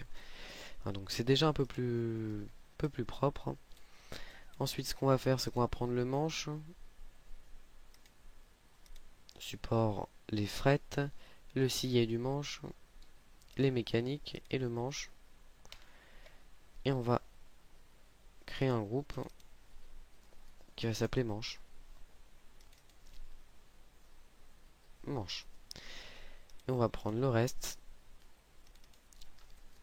caisse ou body comme vous voulez. Et voilà. Donc voilà, donc on a déjà un petit peu mieux organisé. On va tout reprendre, on va faire un dit historique sur tout au cas où. Center pivot et transformation. On sauvegarde, on admire notre valeureux travail jusqu'à ce moment-là. Maintenant on va faire les cordes. Donc pour les cordes ça va être assez simple. On va tout simplement créer une courbe. Donc pour ce faire, on va aller dans Create, CV Curve Tool ou EP Curve Tool. Bon, je rajoute les deux dans mon shelf. Voilà. Donc moi je vais prendre le CV Curve Tool pour vous montrer. Peu importe. Ah oui, j'enlève. Voilà. Donc pour vous montrer, on va utiliser, en fait on a plusieurs types de courbes ou plusieurs types de degrés au niveau des courbes. Donc par défaut, on est en ce qu'on appelle, si on va dans les Tool Settings, en mode cubique. On a un degré de niveau 3. C'est-à-dire que avec le CV Curve Tool, lorsque je clique, c'est seulement après le troisième point que je vais avoir, on va dire, mon arrondi. Si j'arrête et que je le reprends l'outil parce qu'on ne peut pas changer de degré lorsqu'on utilise une courbe. Si je prends par exemple le 7, voilà, même après le troisième point, il faut attendre le septième point. Donc ça commence à être long, effectivement. Donc c'est pas très utilisé. Pareil. Évidemment, vous avez le linéaire, c'est-à-dire que ici, vous n'avez pas d'arrondi, c'est-à-dire le mode 1. Donc je vous l'explique pour que vous puissiez un peu mieux comprendre comment ça fonctionne les degrés. Donc on va prendre le CV Curve Tool et on va se mettre en mode linéaire pour avoir une corde tendue au final. Et on va se mettre en face. Voilà, comme ceci. Et on va commencer notre point ici. Donc ici, c'est un peu inutile et même pas très bien de mettre des CV, enfin c'est-à-dire de cliquer un peu partout. On va essayer de minimiser le nombre de clics. Donc on va en mettre un ici sur le sillet. Ensuite, on n'en remet pas un avant d'arriver au bout. Et ici. Voilà. Alors je vais regarder ma corde. À quoi elle ressemble.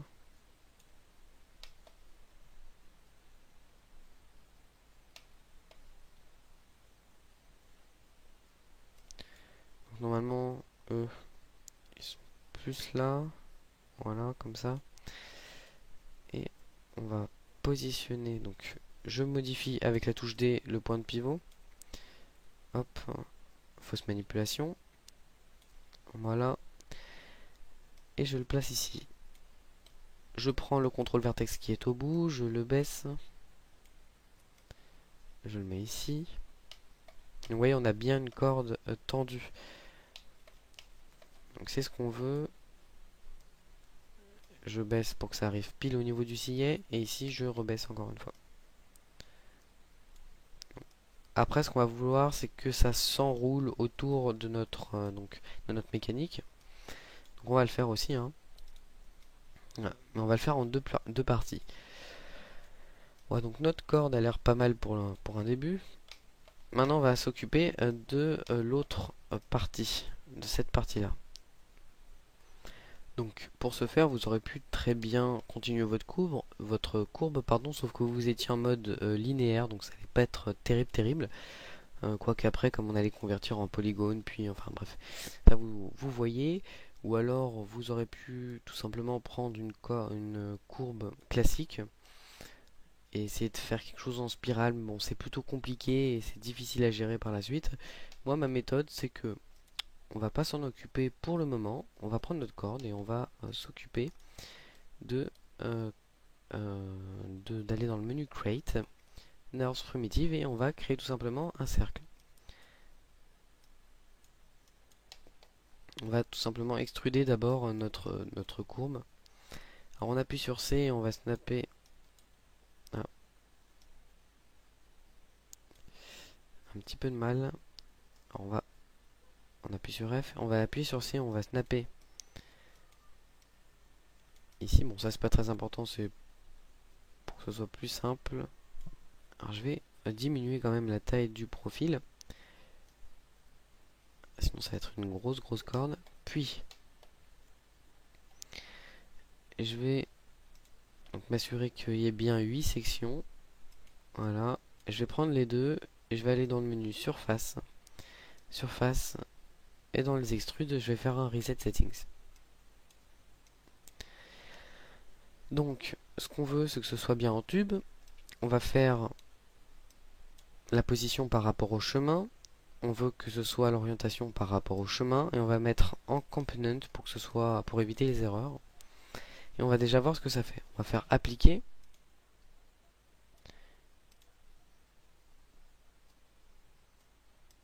Voilà, donc qu'est-ce que j'ai eu? J'ai pas bien vu.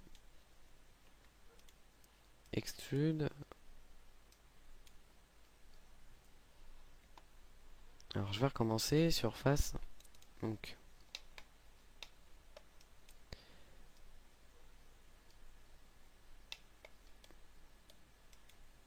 voilà, je vais prendre ça ici. Donc je le fais d'abord en herbs tout simplement pour voir à quoi ça ressemble.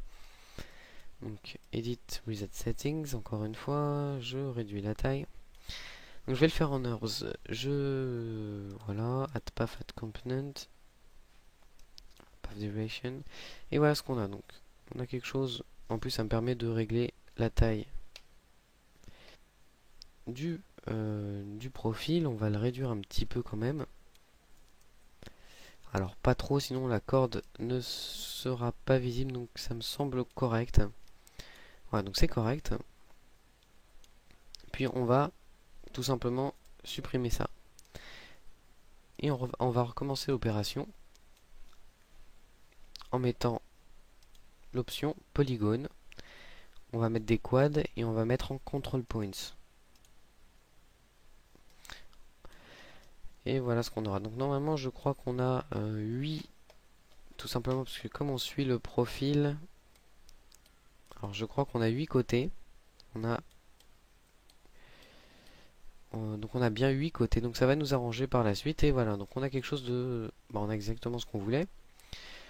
On a réussi à avoir des polygones, voilà.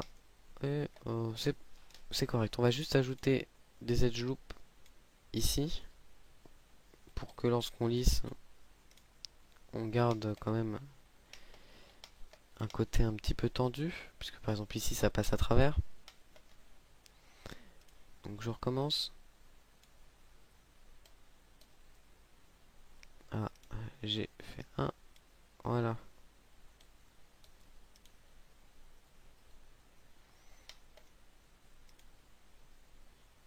Peut-être même qu'on peut même en rajouter un de plus. Ouais, non, après ça va faire trop. Et bah voilà. Donc, la première partie est réellement terminée, en tout cas de la corde. On a bien notre corde réalisée. Donc maintenant, ce qu'on veut, c'est qu'on ait la corde qui s'enroule autour de cette partie-là. Donc on a plusieurs méthodes. Soit vous créez une courbe à part, mais dans ce cas-là, ce qu'on a fait, ça servira à rien. Donc ce qu'on va faire, c'est qu'on va créer une hélice. Un hélice. Ou une hélice, je ne sais pas. Shift-clic droit, polyhélice. On va la pivoter. On va déjà la placer, ce sera un minimum. On va la pivoter de 90 degrés sur l'axe X.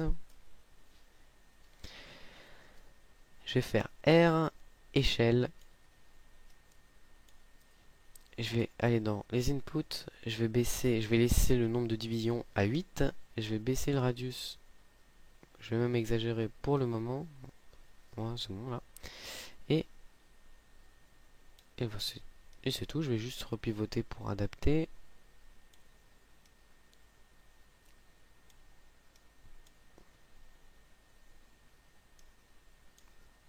j'appuie sur F. Voilà. Voilà ce qu'on a. On va juste baisser la hauteur.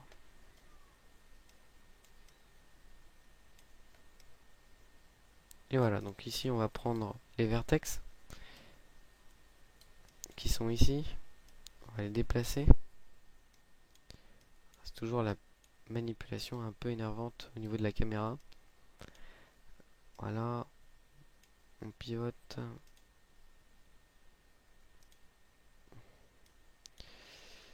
Et je ne sais pas si c'est lui qui est trop gros. En fait, on va faire un intermédiaire.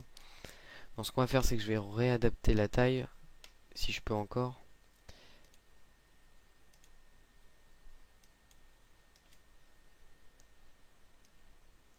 Ouais, je peux plus.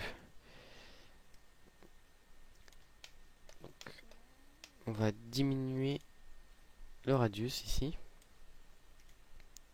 Ah ouais, ça il fallait penser avant, c'est de ma faute. Excusez-moi. Donc je vais mettre 15. Et je vais baisser la taille globale. Et voilà.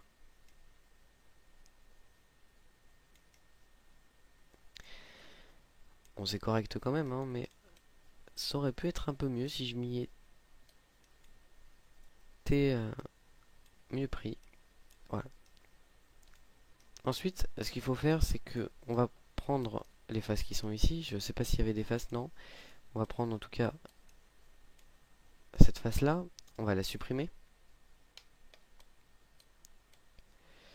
Et on va unir ces deux objets. On va les combiner. Donc pour cela, on va aller dans le menu Polygone, Mesh, Combine. Donc ces deux objets ne font plus qu'un. Et maintenant, on peut prendre les vertex de chacun et les modifier. Donc d'ailleurs, si jamais, bon là, ça passe parce qu'on voit pas, mais d'habitude la corde elle passe à l'intérieur du trou. Sinon le trou ne sert à rien. Donc si jamais vous voulez vraiment le faire, vous pouvez. Moi je vais pas perdre de temps là-dessus. Il vous suffit de baisser le niveau de division. Et après vous déplacez les vertex.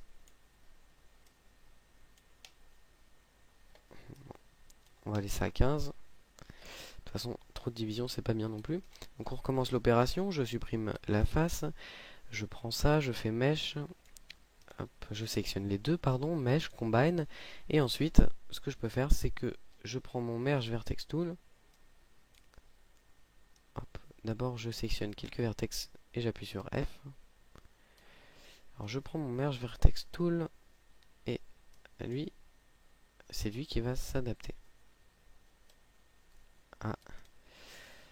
Alors, lui va s'adapter à lui. Hop, là, hop, petit problème de manipulation. Quand vous avez quelque chose comme ça, bon, c'est soit que vous avez un problème au niveau de l'historique, soit c'est une fausse manipulation. Voilà. Donc ça doit être même peut-être les deux.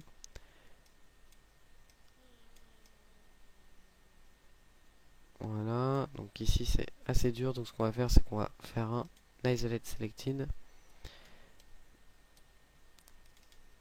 Et je vais faire un F sur cet edge. Voilà, je continue. Ah, c'était malin de ma part de dézoomer.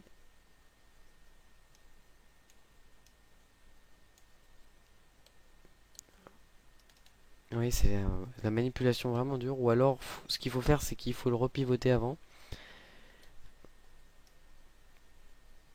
Voilà, je peux continuer. Et voilà, le dernier. Donc je vérifie que ça colle à peu près. Ce que je vais faire, c'est que je vais adapter la taille ici. Et ce sera ni vu ni connu. Si j'appuie sur 3, qu'est-ce qu'on a? On a quelque chose de correct. On va juste ajouter une division ici. Donc ici on a quelque chose de relativement bien. Le problème c'est que si jamais on regarde... encore une fois. Ah, c'est assez pénible. On peut voir que l'apparence des faces n'est pas la même. Ici c'est plus doux et ici c'est plus, on va dire, dur. Donc ça c'est dû encore une fois au normal. Donc ce que vous pouvez faire, c'est que vous allez dans normal et vous faites un soften edge. Voilà. Ou si vous voulez éviter ce genre de problème, vous faites un harden edge, soit l'un soit l'autre. Voilà. Donc voilà pour ce qui est donc de la corde. Maintenant si je lisse, je devrais avoir moins de soucis. C'est bien. Ah, je peux enlever l'isolate selected enfin. Et je vais garder cette courbe. Je vais la placer dans un calque. Curves. Donc là j'ai mis un S mais bon. C'était pas nécessaire. Et voilà, donc voilà ce qu'on a. Donc je vais m'occuper de la création des autres courbes. Vous répétez la même action, hein, c'est-à-dire vous dupliquez votre courbe, vous dupliquez le profil, vous changez juste un peu la taille, etc. À la limite, ce qui aurait été plus intelligent, c'était de garder l'hélice qui était au départ. Je l'ai pas fait. Bon. CTRL S, on prend cette courbe-là et on fait un delete historique. Alors voilà, je vous ai évité la fastidieuse étape de la création des autres cordes, donc ça reste relativement la même chose, ou dans mon cas à moi, qui n'était pas forcément celui le plus pratique, j'ai dû dupliquer la première corde et modifier le haut, en m'assurant que le bas corresponde toujours à l'image de référence, pour que ça suive bien la ligne droite, ce qui n'était pas toujours le cas. Sinon, ce qu'il aurait vraiment fallu faire, c'était de conserver l'hélix qui était en haut, la courbe, etc. et de refaire tout à chaque fois pour pouvoir modifier l'épaisseur de chacune des cordes qui changent au fur et à mesure puisqu'elles sont de plus en plus fines. Mais bon, c'est pas très grave, en soi ça aurait été mieux, mais on va laisser comme ça. Et on va continuer on n'a pas tout fini hein, malgré les cordes. Il nous manque la préparation globale de la scène. Là, on va repérer quelques erreurs, vous allez voir, ça va être relativement simple. Et on va fabriquer la petite décoration qui est ici, donc on va faire tout de suite. Alors je me place en vue de face. Alors voilà, je me place en vue de face, mais ce qu'il faut savoir c'est que dans l'image de référence c'est pas forcément très bien adapté, puisque ici lorsqu'on va voir les textures on va avoir donc une petite décoration autour du trou qu'on appelle la rosace, et il va falloir que ça suive correctement. Bon, c'est pas très grave. Je vais juste... Bon, en fait, je vais utiliser l'outil Epic Curve Tool qu'on avait rajouté, ou CV Curve Tool. Allez, Epic Curve Tool. Et on adaptera par la suite. Donc ici, on va utiliser les NURBS pour fabriquer cette décoration.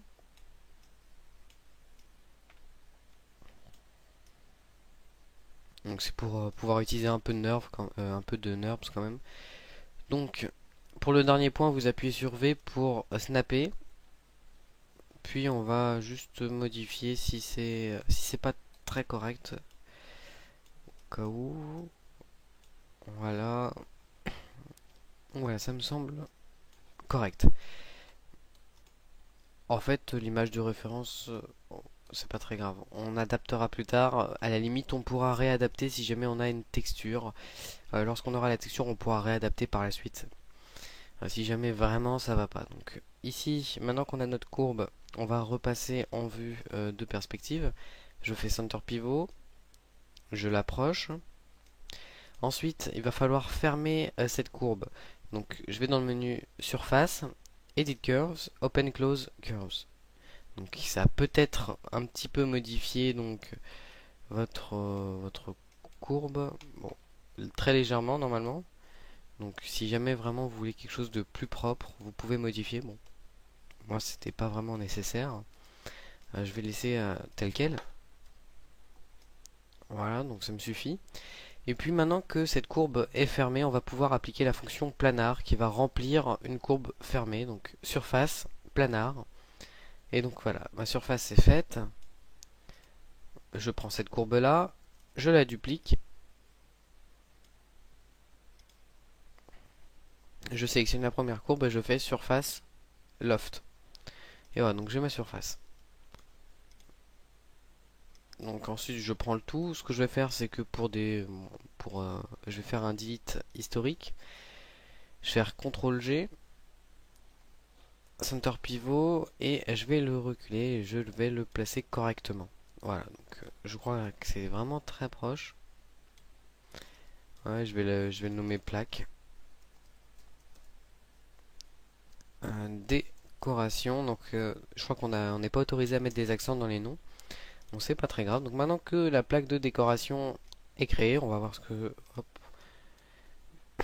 Juste ce que je vais faire, c'est que... et je vais prendre toutes les surfaces, toutes les courbes.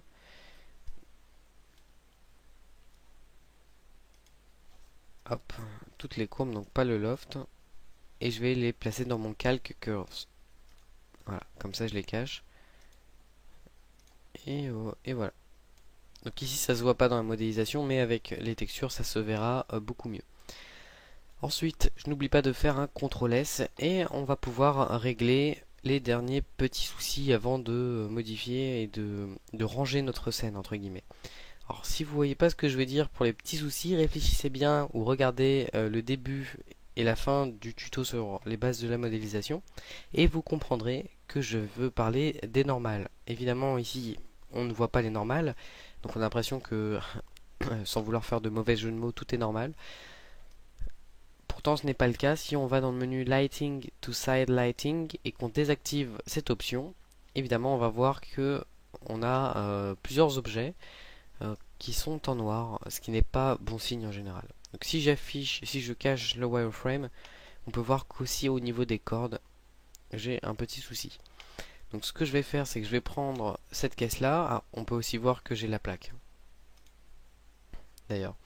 Donc ce que je vais faire, c'est que je vais tout simplement prendre la caisse. Je vais aller dans le menu Polygone, Normal, Reverse, et je l'ajoute dans mon shelf.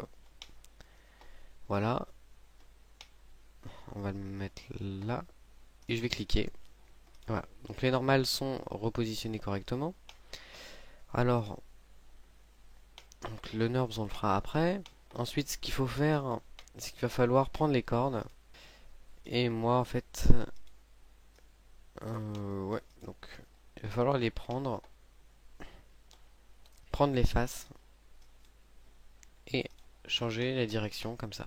Donc d'ailleurs, ici, si jamais je le fais, on va pouvoir voir que ça a quand même un impact sur l'apparence de mon objet, hein, surtout au niveau du bord ici. Donc, très léger, mais quand même.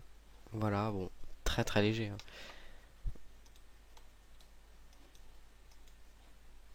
Donc j'appuie sur G pour répéter la dernière fonction. Et je refais la même chose. Ah, bon. Alors ici on peut voir que maintenant, donc ici, j'appuie sur G. Donc le but, c'est d'abord dans un premier temps de rendre toutes les normales dans la même direction de l'objet. Comme ça ce sera plus simple. Voilà, je prends les faces et je fais reverse. Et puis je prends tout l'objet et je refais un reverse.